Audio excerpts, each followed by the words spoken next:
نحمده ونصلي على رسوله الكريم اما بعد اعوذ بالله من الشيطان الرجيم بسم الله الرحمن الرحيم وظللنا عليكم الغمام وأنزلنا عليكم المن والسلوى كلوا من طيبات ما رزقناكم وما ظلمونا ولكن كانوا أنفسهم يظلمون صدق اللہ العظیم۔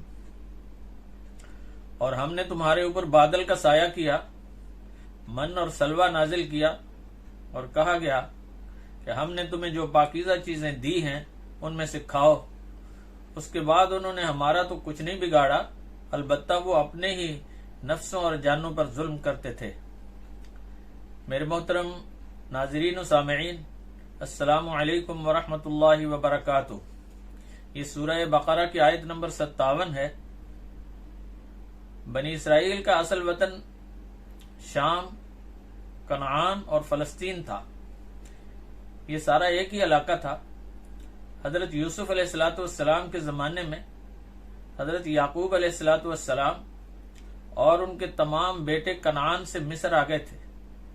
اس وقت تو ان کی تعداد صرف 72 تھی، لیکن پھر ان کے 12 بیٹوں کی اولاد پھیلتی گئی اور بنی اسرائیل کے 12 قبیلے بن گئے۔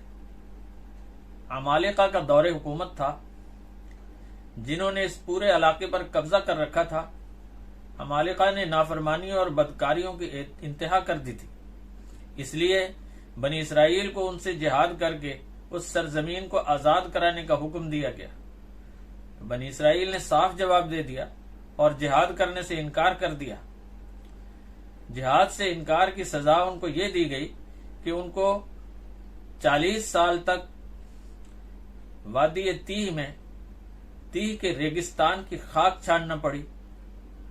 ان سب نافرمانیوں کے باوجود اللہ، جس نے ہر ایک کو رزق اور زندگی کی آسائشیں عطا کرنے کا وعدہ کر رکھا ہے، ان کو من اور سلوہ، پانی اور ریگستان کی شدید گرمی سے بچاؤ کے لیے بادل کا سایہ عطا فرمایا تھا۔ تو بنی اسرائیل مصر سے جس بے سر و سامانی میں لاکھوں کی تعداد میں نکلے تھے، ان کے پاس خیمے تک نہیں تھے۔ اگر ان پر بادل کا سایہ نہ کر دیا گیا ہوتا تو وہ گرمی اور دھوپ کی شدت سے ہلاک ہو جاتے۔ اب من اور سلوہ کیا چیز ہے؟ تو من شیریں، لذیذ اور عمدہ غذا تھی، دھنیے کے دانوں کی طرح ہوتی تھی، جہاں گرتی تھی جم جاتی تھی۔ اور سلوہ جو ریگستان سینا کا خاص پرندہ بٹیر کی طرح ہے، وہ لاکھوں کی تعداد میں ان کے اس طرح قریب آ جاتے تھے کہ ایک بچہ بھی ان کو سہولت سے پکڑ سکتا تھا۔ بنی اسرائیل رات کے اندھیرے میں ان کو پکڑتے تھے اور پھر ان کا گوشت پکا کر کھاتے تھے۔ روٹی کی جگہ من عطا ان کو کیا گیا، جو سختی میں روٹی کی طرح ہو جاتی تھی۔ یہ بنی اسرائیل کے لیے اللہ کی طرف سے ایک خاص انعام تھا، مگر انہوں نے اس کی بھی قدر نہیں کی اور اپنے مسلسل نافرمانیوں میں لگے رہے۔ یہ حقیقت ہے کہ جو شخص نافرمانیوں میں لگا رہتا ہے، اصل میں اپنا ہی نقصان کرتا ہے اور اپنی دنیا اور آخرت برباد کرتا ہے۔ مگر ایسے لوگ اللہ کا تو کچھ بھی نہیں بگاڑ سکتے، البتہ اپنے پاؤں پر کلہاڑی ضرور مار لیتے ہیں۔ اس کے آگے اور ارشاد فرمایا، وَإِذْ قُلْنَا ادْخُلُوا هَٰذِهِ الْقَرْيَةَ فَكُلُوا مِنْهَا حَيْثُ شِئْتُمْ رَغَدًا وَادْخُلُوا الْبَابَ سُجَّدًا وَقُولُوا حِطَّةٌ نَغْفِرْ لَكُمْ خَطَايَاكُمْ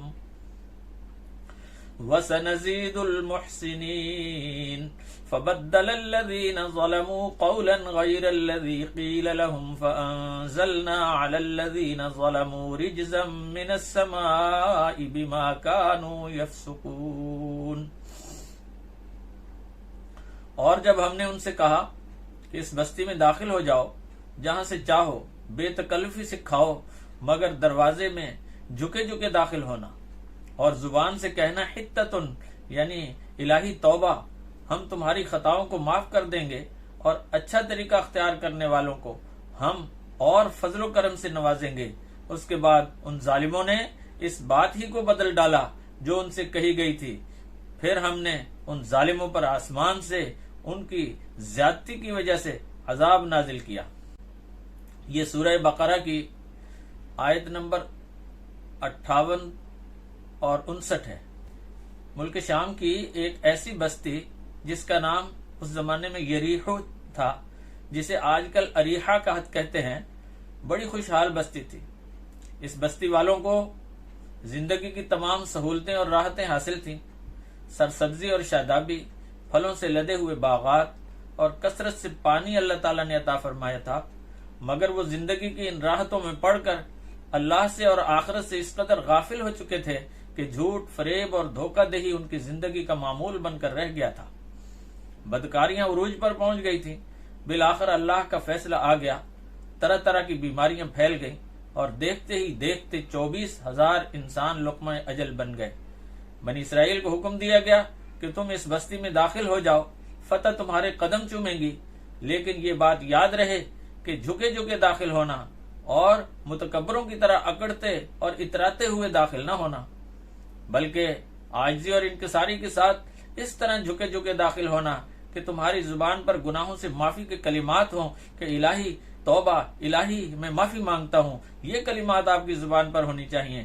جب بنی اسرائیل اس بستی میں داخل ہوئے تو وہاں کی ظاہری چمک دمک دیکھ کر اللہ کے سارے احکامات کو وہ بھول گئے۔ تکبر اور غرور کا انداز انہوں نے اختیار کر لیا اور وہ لفظ اس کو بھی تبدیل کر دیا۔ وہ حتت ان کا لفظ تھا جس کے معنی گناہوں کی معافی کے ہیں، تو اس لفظ کی بجائے انہوں نے بدل کر ہنتتن کہنا شروع کیا، یعنی گیہوں، ہمیں تو گیہوں چاہیے، یہ کہنا شروع کر دیا۔ اس کے علاوہ بڑی کثرت سے بدکاریوں میں مبتلا ہو گئے۔ اس نافرمانی پر اللہ کا عذاب نازل ہوا، ان میں طاعون پھیل گیا اور چند روز میں 70,000 بنی اسرائیل مر گئے۔ اس طرح وہ قوم جو اللہ کی فرما برداری اور اطاعت کر کے ان کی رحمتوں کی مستحق بن سکتی تھی، وہ نافرمانیوں میں مبتلا ہو کر اپنی دنیا اور آخرت تباہ و برباد کر بیٹھی۔ اللہ تعالی مجھے اور آپ کو سمجھنے کی اور عمل کی توفیق عطا فرمائے۔ وآخر دعوانا ان الحمد للہ رب العالمین۔